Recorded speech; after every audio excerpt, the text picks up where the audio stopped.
दिल्ली में Congress screening committee की बैठक हुई। करीब 2 घंटे से ज्यादा कमेटी ने मंथन किया। उम्मीदवारों के नामों को लेकर मंथन हुआ। टिकटों को लेकर कांग्रेस सीईसी में फैसला होना है। जल्द कांग्रेस सीईसी की बैठक होगी। बैठक के बाद कांग्रेस प्रदेश प्रभारी दीपक बाबरिया ने जानकारी दी। उन्होंने कहा, हम चुनाव के लिए पूरी तरह से तैयार हैं। दीपक बाबरिया ने बीजेपी पर भी इस दौरान निशाना साधा है और उन्होंने बीजेपी को लेकर कहा कि चुनाव से घबरा चुकी है भारतीय जनता पार्टी। अजय माकन की अध्यक्षता में मीटिंग हुई। स्क्रीनिंग कमेटी के अध्यक्ष हैं अजय माकन। नेता प्रतिपक्ष भूपेंद्र हुड्डा, प्रदेश अध्यक्ष उदय भान भी इस दौरान मौजूद रहे। तो ये बड़ी जानकारी आपको दे रहे हैं। कांग्रेस स्क्रीनिंग कमेटी की बैठक दिल्ली में हुई। 2 घंटे से ज्यादा कमेटी ने मंथन किया। उम्मीदवारों के नामों को लेकर मंथन हुआ। टिकटों को लेकर कांग्रेस सीईसी में अब इस पर फैसला जो है वो होगा। तो देखिए, स्क्रीनिंग कमेटी की ये जो बैठक हुई है उसके बाद प्रदेश प्रभारी दीपक बाबरिया ने भी जानकारी दी और उन्होंने कहा कि हम चुनाव के लिए पूरी तरह से तैयार हैं। बीजेपी पर निशाना साधते हुए दीपक बाबरिया ने कहा कि चुनाव से घबरा चुकी है भारतीय जनता पार्टी।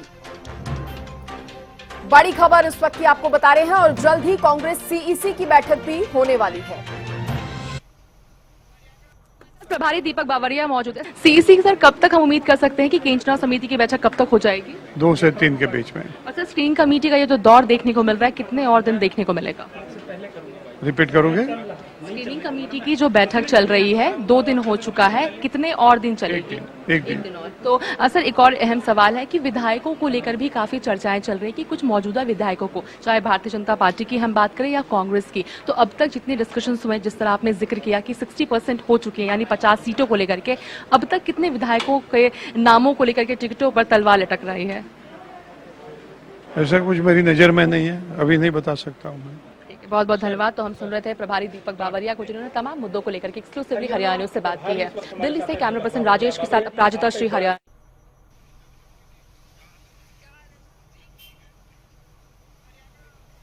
अब देखिए, हरियाणा कांग्रेस प्रभारी दीपक बाबरिया ने सीएम फेस को लेकर भी बयान दिया। कोई भी बन सकता है सीएम, दीपक बाबरिया ने कहा है। विधायकों में से सीएम हो ये जरूरी नहीं, ये कहना है दीपक बाबरिया का। विधायकों और हाईकमान के आशीर्वाद की जरूरत है। कोई भी खुद को सीएम के तौर पर प्रस्तुत कर सकता है, प्रोजेक्ट कर सकता है, ये कहना है दीपक बाबरिया का। क्या कुछ कहा है उन्होंने, आप खुद सुनिए। कोई भी व्यक्ति अपने आप को प्रस्तुत कर सकता है सीएम के तौर पे कि जिसके पास विधायक दल के में से किसी न किसी का समर्थन रहता है और कांग्रेस हमारे कमान का आशीर्वाद रहता है। तो आज तक के कोई पूरे इतिहास को आप खंगाल लेना, कई ऐसे चेहरे भी होते कि जो चुनाव से जुड़े हुए नहीं होते, फिर भी उसको विधायक दल के नेता बनाए जाते हैं। ये आपका नायब सैनिक को भी इवन बीजेपी वालों ने बना दिया, कहाँ था वो? तो ये आपका प्रश्न ही मुझको लगता है अप्रस्तुत है। किसी ने आपको सिखा के भेजा हुआ है। नहीं, ये स्पष्टीकरण, ये बड़ा बयान है सर आपका जो आप कह रहे हैं, यानी उनके ये विकल्प खुले हैं सर। आप लोग सब लोग साथ में बोलोगे तो क्या करेंगे? इसका मतलब ये है कि सीएम बनने का विकल्प उन लोगों के लिए खुला हुआ है जो चुनाव नहीं लड़ रहे हैं। हाँ, उसमें हो सकता है। Anybody can throw their hat in the ring provided they support. कोई भी अपने आप को प्रस्तुत कर सकता है जिसके पास विधायक दल का कुछ समर्थन है और कांग्रेस हाईकमांड और पार्टी का समर्थन। देखिए, इस पर ज्यादा जानकारी के साथ मेरी सहयोगी अपराजिता श्री मेरे साथ जुड़ गई हैं। अपराजिता, सबसे पहले तो ये बताइए, स्क्रीनिंग कमेटी की बैठक हुई और उसके बाद आपने भी बातचीत की दीपक बाबरिया से, उनसे सवाल आपने पूछे, क्या कुछ उनकी तरफ से जानकारी मिली है? जिस तरह से कहा जा रहा है कि अभी 1 दिन और ये बैठक जो है वो चलेगी। तो बिल्कुल देखिए, प्रभारी दीपक बाबरिया ने जैसे ही स्क्रीनिंग कमेटी की दूसरे दिन की बैठक समाप्त हुई, जिसके बाद प्रभारी दीपक बाबरिया ने बातचीत की, हरियाणा न्यूज से एक्सक्लूसिवली बात की, जिसमें उन्होंने कई चीजों को स्पष्ट किया है कि स्क्रीनिंग कमेटी की बैठक एक और दिन चलने वाली है, यानी 3 दिन, कुल मिलाकर 3 दिन स्क्रीनिंग कमेटी की बैठक होगी। एक कल हुई है, एक आज हुई है और एक कल और होने वाली है। पहली चीज। दूसरी ये चीज कि केंद्रीय चुनाव समिति की बैठक 2 सितंबर को, सबसे ज्यादा जो उम्मीद है वो है 2 सितंबर को केंद्रीय चुनाव समिति की बैठक होने वाली है। अगर 2 तारीख को नहीं होती तो 3 तारीख को भी हो सकती है। तीसरी अहम बात यह है कि विधायकों को लेकर के जब उनसे सवाल किया गया कि क्या मौजूदा विधायकों में से भी किसी की टिकट कट सकती है, अब तक जितने डिस्कशंस किए हैं उसमें से कितने विधायकों को लेकर के टिकट कटी है, तो वो स्पष्ट रूप से नकारते हुए नजर नहीं आए हैं। चौथी अहम चीज हो जाती है कि जब सूची जारी होगी कांग्रेस की, सभी 90 सीटों को लेकर के एक साथ सूची जारी की जाएगी। साथ ही एक पांचवी अहम चीज कि 50 सीटों को लेकर के अब तक बात बन चुकी है। वहीं कल जो बची हुई जितनी सीटें हैं यानी कुल मिलाकर 90 विधानसभा सीटें हैं उसमें से यानी 50 सीटों को लेकर के 60% सीटों को लेकर के बात बन चुकी है।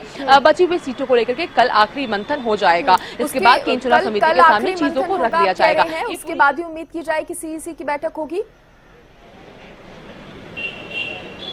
जी बिल्कुल, देखिए कल आखिरी मंथन होने वाला है, जिसके बाद कल के बाद फिर शाम तक हम उम्मीद कर सकते हैं कि सीईसी के सामने ये जो पैनल तैयार किया जाएगा 90 विधानसभा सीटों को लेकर के 90 पैनल तैयार किए जाएंगे। उन सभी पैनलों को लेकर के सीईसी को जमा कर दिया जाएगा, जिसके बाद उम्मीद की जा रही है 2 सितंबर या 3 सितंबर को ये जो बैठक है केंद्रीय चुनाव समिति की शीर्ष नेतृत्व के साथ वो होने वाली है। जिसके बाद उम्मीद की जा रही है 4 सितंबर यानी 5 तारीख को जो नॉमिनेशन का पहला तारीख है उससे एक दिन पहले तक जो सभी 90 विधानसभा सीटें हैं सभी को लेकर के जो सूची है वो जारी कर दी जाएगी कांग्रेस के द्वारा। जी अपराजिता, सीएम फेस को लेकर भी सवाल आपकी तरफ से पूछा गया, क्या कुछ दीपक बाबरिया ने कहा, एक बार बताइए, क्योंकि जिस तरह से उन्होंने कहा कि कोई भी बन सकता है, एग्जाम्पल भी देते नजर आए इसके लिए वो।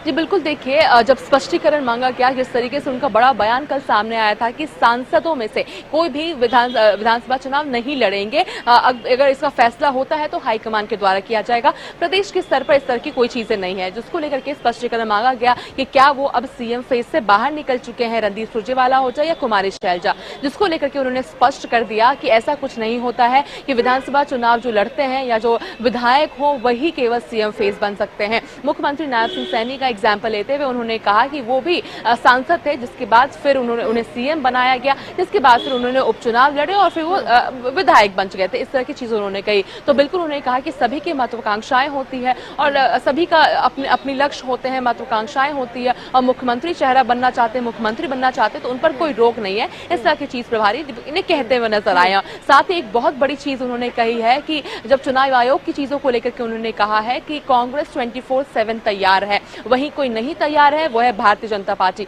भारतीय जनता पार्टी डर चुकी है, भारतीय जनता पार्टी भाग रही है। जा रहा है कि आज या कल में भारतीय जनता पार्टी अपने उम्मीदवारों की पहली लिस्ट जारी भी कर देगी, ऐसी खबरें हैं।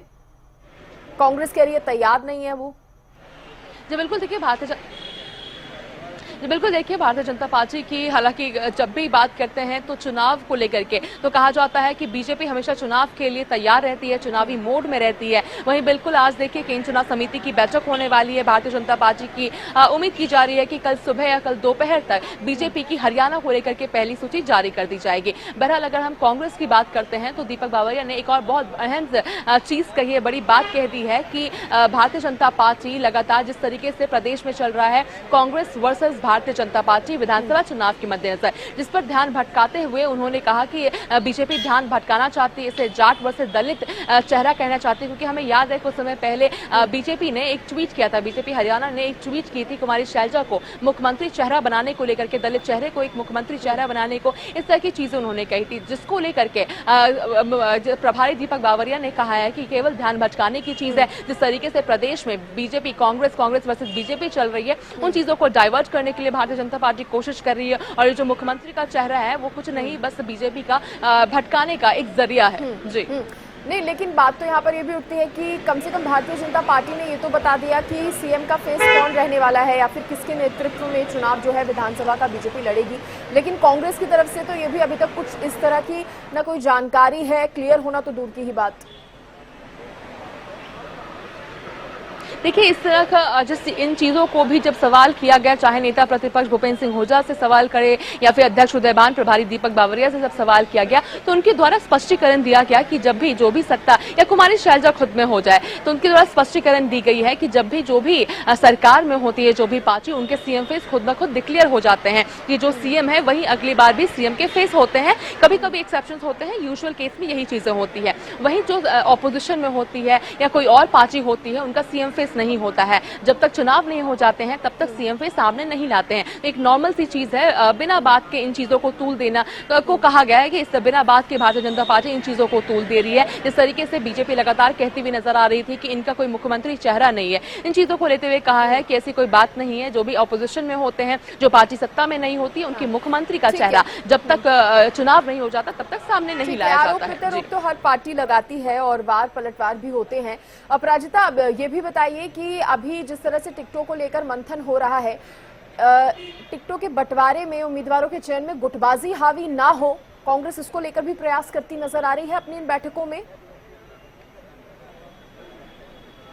जी बिल्कुल, देखिए जब स्क्रीनिंग कमेटी की बैठक हालांकि कल से शुरू हुई है, मगर हमें याद है किस तरीके से 2 दिन तक स्क्रीनिंग कमेटी के जितने भी सदस्य हैं उन्होंने मुलाकात की है। 1-to-1 तरीके से पीएससी के सदस्यों के साथ मुलाकात की थी, वरिष्ठ नेताओं के साथ मुलाकात की थी, चाहे वो रणदीप सुरजेवाला हो जाए, कुमारी शैलजा हो जाए, चौधरी बीरेंद्र सिंह हो जाए, कैप्टन अजय यादव हो जाए, उन सभी से मुलाकात की गई है। साथ ही देखिए जितने भी सांसद है, 5 सांसदों से मुलाकात की है। इसके अलावा जो उम्मीदवार लोकसभा उम्मीदवार थे उन 5 से भी मुलाकात की है, चर्चा की गई है, ताकि सभी अपनी अपनी बातें पोर्टल पर रख सके, सभी अपनी अपनी बातें प्लेटफॉर्म पर रख सके, ताकि किसी भी तरीके का कोई संशय ना हो, कोई जो गुटबाजी को लेकर के लगातार किसी पर भी कोई आरोप न लगाया जाए। इस तरह की चीजों को दरकिनार करने के लिए सभी से उनका ओपिनियन लिया जा रहा है। हालांकि देखिए आखिरी फैसला तो बिल्कुल केंद्रीय चुनाव समिति का होने वाला है, मगर प्रदेश के स्तर पर भी अगर हम बात करते हैं तो हमने देखा था कि चुनाव समिति की जब बैठक हुई थी तो सभी नेताओं को बुलाया गया था और सभी जो वरिष्ठ नेता हैं वो सभी स्टेज पर मौजूद थे। कुमारी शैलजा हो जाए, रणदीप सुरजेवाला हो जाए, कैप्टन अजय यादव हो जाए, चौधरी बीरेंद्र सिंह हो जाए, नेता प्रतिपक्ष भूपेंद्र सिंह हो जाए, अध्यक्ष उदयवान, प्रभारी दीपक बावरिया, सभी एक साथ स्टेज पर मौजूद थे। एकजुटता को लेकर के इस बार काफी सक्रिय है, चाहे प्रदेश से लेकर के सेंटर की हम बात करते हैं, शीर्ष नेतृत्व की उनकी हम बात करते हैं, क्योंकि इस चीजों को वो समझ चुके हैं कि एक बहुत बड़ा जो सवाल है कांग्रेस के ऊपर, एक बहुत बड़ी जो चुनौती है कांग्रेस के ऊपर, वो उनकी एकजुटता है। अगर एकजुटता के साथ वो आगे नहीं बढ़ते और गुटबाजी को लेकर भी हम यहाँ पर चर्चा कर रहे हैं। अपराजिता, तो एक बार फिर से बताइए कौन से वो अहम पहलू रहने वाले हैं या कौन से वो पैरामीटर्स रहने वाले हैं जिनको ध्यान में रखते हुए कांग्रेस जो है चर्चाएं कर रही है और टिकटों के वितरण पर या उम्मीदवारों के चयन पर काम कर रही है। जब बिल्कुल देखिए कांग्रेस की अगर बात करते तो सीधा है, पैरामीटर को लेकर के चीजें तय कर दी गई है कि जिस तरीके से पैरामीटर है वो है जिताऊ उम्मीदवार, कि वो जिताऊ उम्मीदवार जो जीतने की, जिसकी संभावना सबसे ज्यादा जीतने की होगी उसे ही मौका दिया जाएगा। सबसे ज्यादा जीतने की, साथ ही जिसकी जमीनी स्तर पर सबसे ज्यादा जो मजबूत रहेंगे उन्हें ही मौका दिया जाएगा। साथ ही जिसकी छवि सबसे ज्यादा साफ होगी, कोई भी जो छवि को लेकर के अभी चीजें हैं कि साफ होनी चाहिए, किसी तरीके की कोई दाग धब्बा नहीं होना चाहिए, इस तरह की चीजें भी सामने आई है। तो ये सभी पैरामीटर्स तय किए गए हैं। जिसके अगेंस्ट बहुत ज्यादा एंटी इनकम्बेंसी होगी, यानी वो विधायक जिसके अगेंस्ट बहुत ज्यादा एंटी इनकम्बेंसी होगी उन्हें भी दरकिनार किया जाएगा, उन्हें मौका नहीं दिया जाएगा। तो उनके नामों को लेकर भी तलवार लटक रहे हैं कहीं ना कहीं। तो अब आखिरी देखिए, हालांकि आखिरी फैसला तो बिल्कुल सीईसी में होने वाले है कांग्रेस को, मगर ये इस प्रदेश के स्तर पर ये सभी तमाम पैरामीटर्स तय किए गए हैं। साथ ही डिसिप्लिन भी एक बहुत अहम चीज हो जाती है कांग्रेस के लिए, कि जिन्होंने भी नॉमिनेशन डाला है, आवेदन डाला है, उनको लेकर के कि डिसिप्लिन भी बहुत जरूरी हो जाता है कांग्रेस के लिए। तो ये सभी पैरामीटर्स तय किए गए हैं। सबसे जो इंपॉर्टेंट पैरामीटर है वो है जिताऊ उम्मीदवार को, जिसकी जीतने की संभावना सबसे ज्यादा होगी उन्हें ही चुनाव में मैदान में उतारा जाएगा। जी अपराजिता, देखिए इस बीच ये भी बताइए जिस तरह से चुनाव आयोग की तरफ से ये साफ कर दिया गया है कि तारीखों में कोई बदलाव नहीं होगा, जो तारीखें पहले थी चुनाव के लिए वही रहने वाली हैं।